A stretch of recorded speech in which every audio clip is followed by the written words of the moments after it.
Um salve com muita alegria, família Ciente, gratidão por estarem conosco em mais um estudo do Livro dos Espíritos.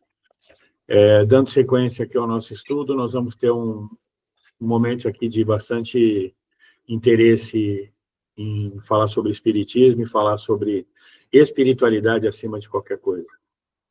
Então vamos lá, André, boa noite. Boa noite a todos, sejam bem-vindos, família Ciente. Boa noite a todos. Vamos lá, William, vamos iniciar? Os espíritos durante o combate. Durante uma batalha, há espíritos assistindo e amparando cada um dos exércitos? Sim, e que lhes estimulam a coragem. Os antigos figuravam os deuses tomando partido deste ou daquele povo. Esses deuses eram simplesmente espíritos representados por alegorias. Estando numa guerra, a justiça sempre de um dos lados, como pode haver espíritos que tomem o partido dos que se batem por uma causa injusta? Vamos ver a resposta. Bem sabeis haver espíritos que só se comprazem na discórdia e na destruição. Para esses, a guerra é a guerra.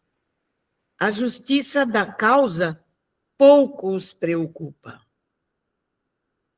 Podem alguns espíritos influenciar o general na concepção dos seus planos de campanha? Sem dúvida alguma. Podem influenciá-lo nesse sentido, como com relação a todas as concepções. Poderiam maus espíritos suscitar-lhes planos errôneos com o fim de levá-lo à derrota? Podem. Mas não tem ele o livre-arbítrio? Se não tiver critério bastante para distinguir uma ideia falsa, sofrerá as consequências e melhor faria se obedecesse em vez de comandar. Pode ainda alguma vez o general ser guiado por uma espécie de dupla vista, por uma visão intuitiva que lhe mostre de antemão o resultado de seus planos? Isso se dá, a miúde, com o homem de gênio. É o que ele chama inspiração. E o que faz que obre com uma espécie de certeza. Essa inspiração lhe vem dos espíritos que o dirigem, os quais se aproveitam das faculdades de que o veem dotado. Isso é o caso que a gente vê de Joana d'Arc, né? Que ela foi inspirada, né, era francesa, e foi inspirada para liderar a guerra contra a Inglaterra. E houve, sim, a interferência, a história nos conta de espíritos que intuíam ela para fazer isso ou aquilo. É o caso de Joana d'Arc. É bem interessante e bem lembrado, André. No tumulto dos combates que se passa com os espíritos dos que sucumbem, continuam após a morte a interessar-se pela batalha? Alguns continuam a interessar-se e outros se afastam. Dá-se nos combates o que ocorre em todos os casos de morte violenta. No primeiro momento, o espírito fica surpreendido e como que atordoado. Julga não estar morto. Parece-lhe que ainda toma parte na ação. Só pouco a pouco, a realidade lhe surge. Após a morte, os espíritos que, como vivos, se guerreavam, continuam a considerar-se inimigos e se conservam encarniçados um contra os outros? Nessas ocasiões, o espírito nunca está calmo. Pode acontecer que nos primeiros instantes depois da morte, ainda odeie o seu inimigo e mesmo o persiga. Quando, porém, se lhes restabelece a serenidade nas ideias, vê que nenhum fundamento há mais para a sua animosidade. Contudo, não é impossível que dela guarde vestígios mais ou menos fortes, conforme o seu caráter. É o que acontece também com as pessoas que odeiam outras e desencarnam. Elas morrem indo com ódio do mesmo jeito e continuam com ódio do mesmo jeito. Até que uma hora eles veem que isso não compensa. Continua a ouvir o rumor da batalha? Perfeitamente. Lógico que sim. Pois é, André. É interessante falar nesse momento que continua a ouvir o rumor da batalha, porque, na verdade, o espírito cria mentalmente a realidade que lhe aprouver. Então, estando ele ainda vinculado a esse momento de batalha, de guerrear, a mente dele realmente fica presa naquela situação e ele pode passar-se, às vezes, séculos, e ele se vê ainda naquela batalha. E nós aqui no CENTE, no centro, nós, muitas vezes, no trabalho de socorro, recebemos espíritos que estão presos em situações que já se passaram há 300, 400, 700 anos atrás, e para eles o tempo não passou. É tudo uma questão mental, é tudo uma questão de estado de espírito mesmo. Percepção, né? O espírito que, como espectador, assiste calmamente a um combate, observa o ato de separar-se a alma do corpo? Como é que esse fenômeno se lhe apresenta à observação? Raras são as mortes verdadeiramente instantâneas. Na maioria dos casos, o espírito cujo corpo acaba de ser mortalmente ferido não tem consciência imediata deste fato. Somente quando ele começa a reconhecer a nova condição em que se acha, é que os assistentes podem distingui-lo a mover-se ao lado do cadáver. Parece isso tão natural que nenhum efeito desagradável lhe causa a vista do corpo morto. Tendo-se a vida toda concentrada no espírito, só ele prende a atenção dos outros. É com ele que estes conversam, ou é a ele que fazem determinações. No nosso lar, eles auxiliaram, que estava na Primeira Grande Guerra, né? E os espíritos foram retirados do campo de batalha, os mortos, e entraram no nosso lar todos em maca. Não sei se vocês lembram lá do nosso lar, e teve uma batalha, né? A guerra, e os espíritos ficaram todos apostos. É a Segunda Guerra Mundial, né? Algo de verdade haverá nos pactos com os maus espíritos? Pactos com os maus espíritos? Eu sei que tem pessoas que fazem pactos com maus espíritos. E aqui está dizendo, não há pactos. Há, porém, naturezas más que simpatizam com os maus espíritos. Por exemplo, queres atormentar o teu vizinho e não sabes como has de fazer. Chamas, então, por espíritos inferiores que, como tu, só querem o mal e que, para te ajudarem, exigem que também os sirvas em seus maus desígnios. Mas não se segue que o teu vizinho não possa livrar-se deles por meio de uma conjuração oposta e pela ação da sua vontade. Aquele que intenta praticar uma ação má, pelo simples fato de alimentar esta intenção, chama em auxílio maus espíritos, aos quais fica, então, obrigado a servir, porque dele também precisam esses espíritos para o mal que queiram fazer. Nisto apenas é que consiste o pacto.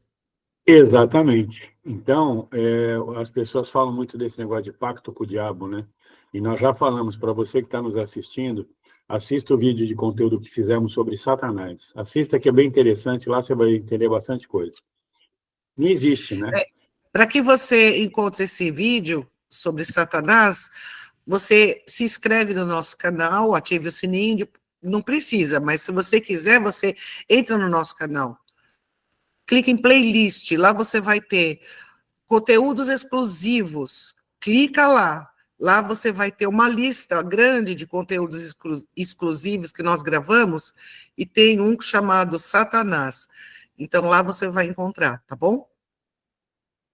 Então, como eu estava dizendo, isso, né, que são esses pactos, é quando as pessoas querem fazer mal para as outras.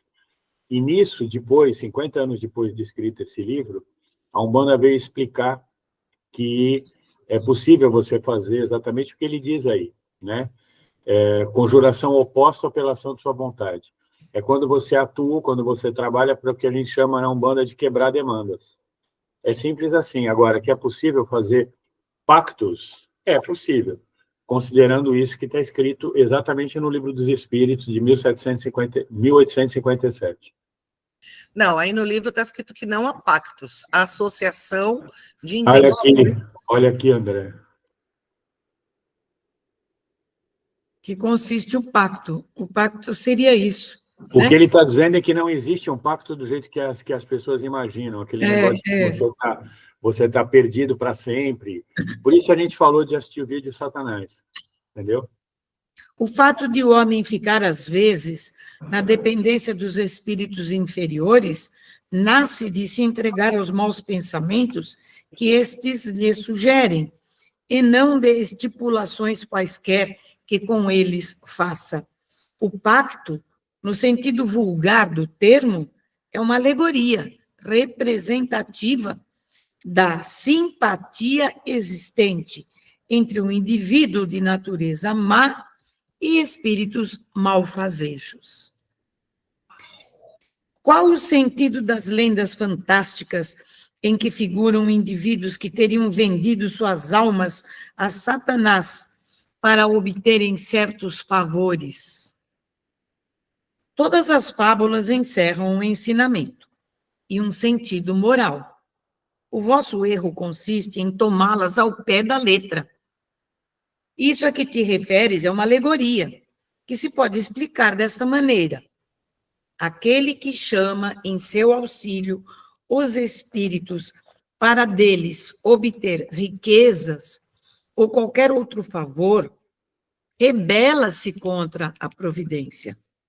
Renuncia à missão que recebeu e às provas que lhe cumpre suportar neste mundo.